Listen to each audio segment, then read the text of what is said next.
Bismillah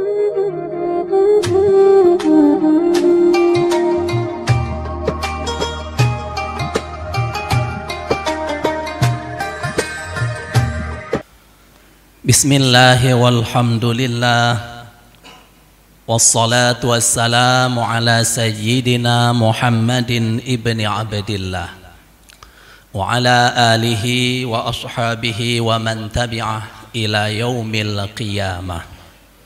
Amma ba'du, faya ibadallah ittaqullaha haqqa tuqatih ولا تموتن إلا وأنتم مسلمون. وقال الله تعالى في كتابه الكريم: أعوذ بالله من الشيطان الرجيم، بسم الله الرحمن الرحيم، إنا نحن نزلنا الذكر وإنا له لحافظون. صدق الله العظيم. وقال رسول الله صلى الله عليه وسلم: اقرأوا القرآن فإنه يأتي يوم القيامة شفيعا لأصحابه. صدق الله العظيم وصدق رسوله النبي الكريم ونحن على ذلك من الشاهدين والشاكرين. Yang pertama sekali, marilah senantiasa kita panjatkan rasa syukur dan puji kehadirat ilahi Allah subhanahu wa ta'ala, yang hingga detik ini kita masih dianugerahi nikmat iman, Islam, taufik serta kesehatan, sehingga dengan 4 nikmat ini mampulah kita melaksanakan ibadah Jum'ah di rumah Allah ini. Seterusnya selawat berangkaikan salam kepada Habibullah Muhammad sallallahu alaihi wasallam. Beliau selaku manusia sempurna yang sungguh besar jasanya, manfaatnya untuk manusia yang lain, terlebih-lebih kepada kita umat Islam. Oleh karenanya, sebagai bentuk rasa cinta dan terima kasih kepadanya, marilah senantiasa tidak bosan-bosan membasahi lidah kita dengan ucapan Allahumma salli ala Muhammad wa ala ali Muhammad. Hadirin jamaah Jumat yang dimuliakan Allah, kitab suci Al-Quranul Karim merupakan pedoman hidup bagi umat Islam, merupakan sebuah kitab hidayah bagi umat manusia secara umum, khususnya kepada umat Islam. Allah telah menciptakan alam berserta seluruh isinya, menciptakan seluruh makhluk termasuk di dalamnya manusia. Maka sebagai bimbingan, arahan, tujuan terlihat bagi mereka kemana harus menempuh, Allah turunkan firman-firman-Nya kepada para nabi-nabi dengan kitab yang berbeda-beda. Kepada Nabiullah Musa, Allah telah menurunkan kitab Taurat. Kepada Nabi Daud, Allah telah turunkan Zabur. Kepada Nabi Isa, Allah telah turunkan kitab Injil. Dan kepada baginda Muhammad sallallahu alaihi wasallam, Allah wahyukan Al-Quranul Karim. Hadirin yang dimuliakan Allah, yang namanya kitab suci tentu saja dia murni isinya, tentu saja isinya benar-benar dari Allah subhanahu wa ta'ala. Tentu saja juga oleh masing-masing pemeluk agama dia akan menghormati kepada kitab sucinya masing-masing. Terkhusus juga kepada kita umat Islam, tentu dengan seyakin-yakinnya kita memuliakan kitab suci Al-Quran itu. Hadirin yang dimuliakan Allah, terhadap kesucian Al-Quran ini dan keaslian dan kemurniannya Allah menjamin hingga akhir masa, hingga akhir kiamah. Di dalam ayat yang telah khatib bacakan di awal khutbah, Allah sudah berfirman, Inna nahnu nazzalna dzikra wa inna lahu lahafidhun. Sesungguhnya benar-benar kami telah menurunkan Al-Quran itu atau Az-Zikir, dan sesungguhnya benar-benar pasti kami akan menjaga kemurnian dan keabadian Al-Quran tersebut. Hadirin yang dimuliakan Allah, kalau kita perhatikan ketika turunnya Al-Quranul Karim, diwahyukan, dibacakan oleh Jibril kepada Rasulullah, lalu beliau menghafalkannya, kemudian Rasulullah menyampaikan dan membaca di hadapan para sahabat-sahabatnya. Beliau memerintahkan untuk menulis Al-Quran tersebut. Beliau memerintahkan para sahabatnya untuk menghafalnya, dan beliau melarang jangan sekali-kali menulis dari beliau sesuatu apapun kecuali hanya Al-Quran. Maksudnya ketika beliau masih hidup, ucapan-ucapan Rasulullah ataupun hadis beliau melarang untuk ditulis. Ini kekhawatiran beliau agar tidak tercampur aduk antara Al-Quran dengan ucapan-ucapan beliau. Begitulah seterusnya. Oleh Jibril setiap tahun mengecek kembali hafalan Al-Quran Rasulullah, sampai beliau mendekati ajalnya kembali kepada Allah Subhanahu wa taala. Jibril 2 kali mengecek hafalan Rasulullah sallallahu alaihi wasallam.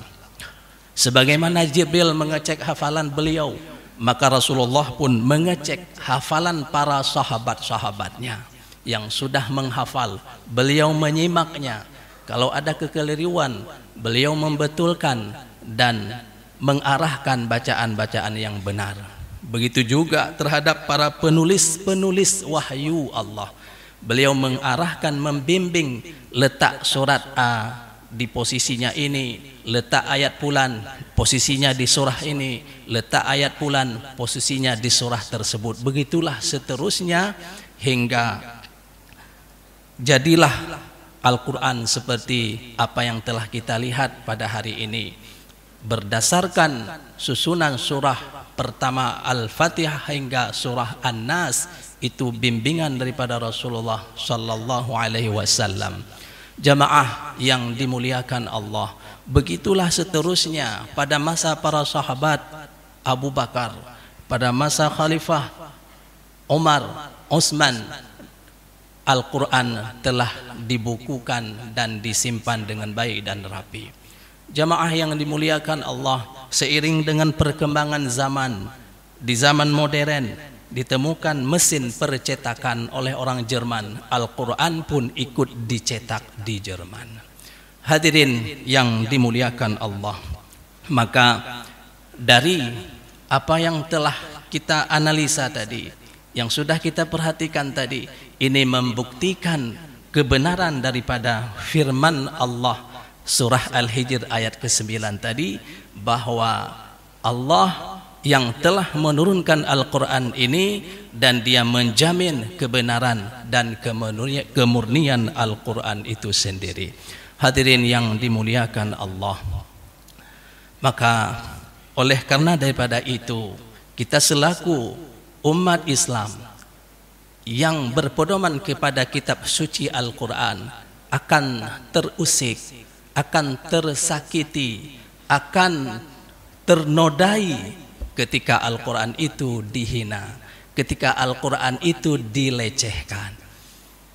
Terkait dengan hal ini, kita bisa melihat di sosial media di negara-negara Eropa, ada tokoh politik, mereka tidak senang kepada politik umat Islam. Alasannya yang lain, tetapi kok pelampiasannya kepada harus membakar Al-Quran. Hadirin yang dimuliakan Allah, dari situlah kita melihat orang-orang di luar Islam memang tidak senang kepada Islam, memang tidak suka kepada Islam. Ini kita merasakan kebenaran lain daripada firman Allah, walan tarda ankal yahudu walan nasara hatta tattabi'a millatahum.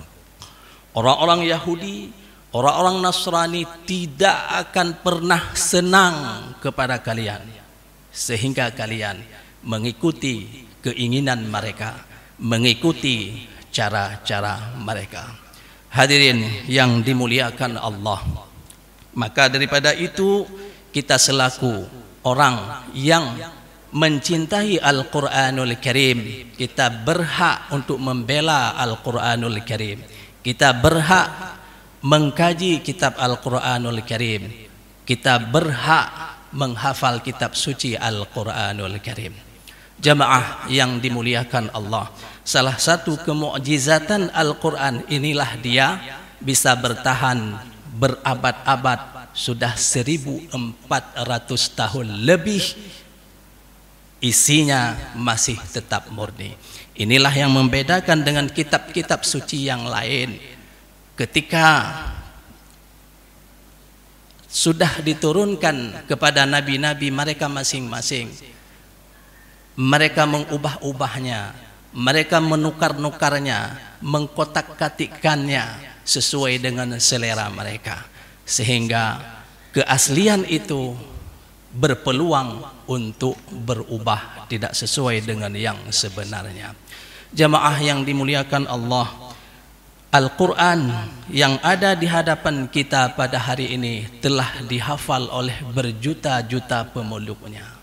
Ini yang tidak terjadi pada kitab-kitab agama yang lain yang dihafal sebagaimana umat Islam menghafal Al-Quran.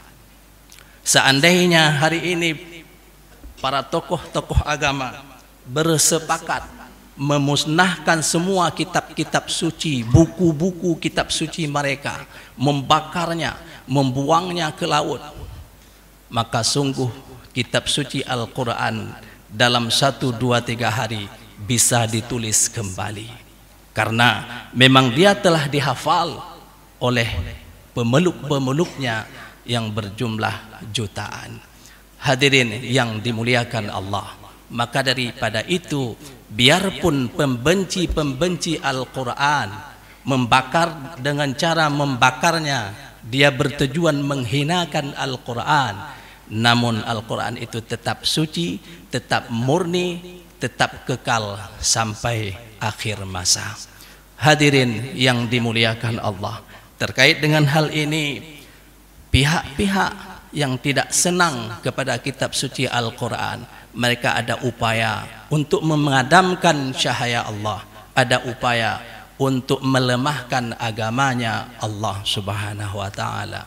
Allah sudah berfirman di dalam surat As-Saffat ayat yang ke-8, yuriduna liyutfi'u nurallahi biafwahihim wallahu mutimmu nurihi walau karihal kafirun.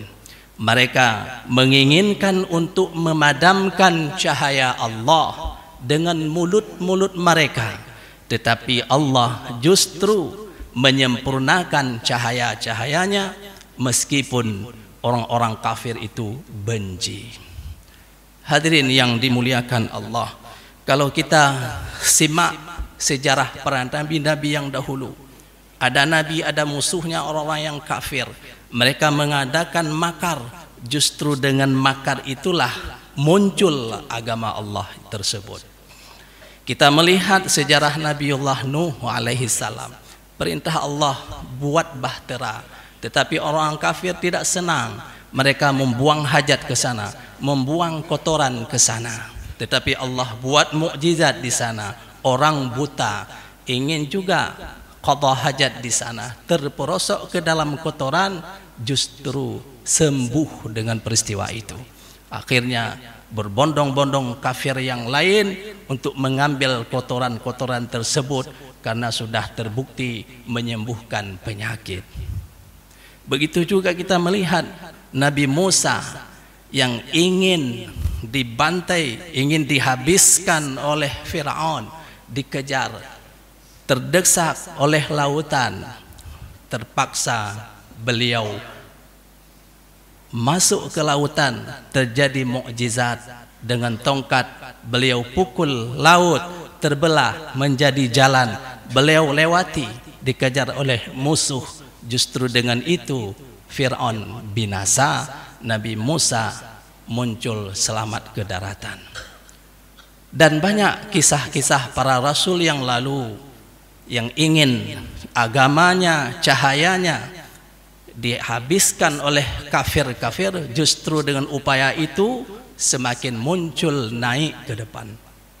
Inilah yang terjadi dengan Al-Quran dan Islam hari ini di dunia. Semenjak peristiwa 11 September beberapa tahun yang lalu yang dialamatkan kepada Muslim sebagai teroris, justru mereka penasaran, ingin tahu bagaimana Islam, ternyata dapat hidayah. Begitu juga hari ini mereka ingin membakar Al-Quran sebagai dengan dalih, dengan alasan kebebasan berekspresi, membakar Al-Quran, kitab suci umat Islam. Justru orang penasaran, anak-anak muda Eropa belajar Al-Quran, memperoleh hidayah. Mungkin inilah caranya Allah untuk mengangkat cahayanya, mengangkat Al-Qurannya, mengangkat agamanya. Maka dari sisi sini jamaah kaum muslimin sekalian yang dirahmati Allah, terhadap pihak lain yang melecehkan Al-Quran, kita tidak perlu berkecil hati, sebab itu adalah milik Allah dan Dia sudah menjamin untuk menjaga keselamatannya. Tetapi bukanlah berarti kita boleh senang gembira. Harus ada sikap kebencian kita terhadap hal tersebut, dan harus ada upaya kecintaan kita kepada Al-Quran. Oleh karenanya jamaah yang dimuliakan Allah, apa dan bagaimana bentuk kecintaan dan pembelaan kita kepada Al-Quran hari ini, khususnya kepada pribadi-pribadi kita? Barangkali kita sudah jauh dengan Al-Quran, terlalaikan oleh handphone, terlalaikan oleh Facebook, WhatsApp dan lain sebagainya. Mari kita kembali ke Al-Quran, dalam artian membaca Al-Quran, mengkaji, memahami maknanya. Terlebih hari ini Al-Quran sudah diterjemah ke berbagai bahasa. Ke berbagai bahasa, bahasa Cina pun sudah ada terjemah, bahasa India pun, bahasa Indonesia. Tinggal kita kemampuan ingin membaca terjemahannya atau tidak. Rasulullah sallallahu alaihi wasallam dalam hadis sudah menyebutkan, "Mang iqra'ul Qur'an fa innahu ya'ti yaumal qiyamah syafi'an li ashabihi." Bacalah Al-Quran itu, karena hari kiamat kelak dia akan menjadi penolong kamu. Hari ini kita tidak bisa membela orang-orang Eropa yang mencaci Al-Quran, tetapi marilah kita membela Al-Quran itu dengan mengkaji dan membaca oleh pribadi kita masing-masing. Sehingga dengan demikian kelak di akhirat Al-Quran ini menjadi penolong kita, menjadi hujjah kita, sehingga selamat dari huru hara di mahsyar kelak. Amin ya rabbal alamin. Alhamdulillah, alhamdulillahi rabbil alamin. Asyhadu an la ilaha illallah wahdahu la syarika lah, wa asyhadu anna Muhammadan abduhu wa rasuluh la nabiyya ba'dah. Allahumma salli ala sayyidina Muhammad wa ala alihi wa sahbihi ajma'in. Amma ba'du fa ya ibadallah, ittaqullaha haqqa tuqatih wa la tamutunna illa wa antum muslimun. Qala Allah ta'ala fi kitabihil karim, أعوذ بالله من الشيطان الرجيم. بسم الله الرحمن الرحيم. والعصر إن الإنسان لفي خسر إلا الذين آمنوا وعملوا الصالحات وتواصوا بالحق وتواصوا بالصبر. بارك الله لي ولكم بالقرآن العظيم ونفعني وإياكم بما فيه من الآيات وذكر الحكيم وتقبل مني ومنكم تلاوته إنه هو السميع العليم.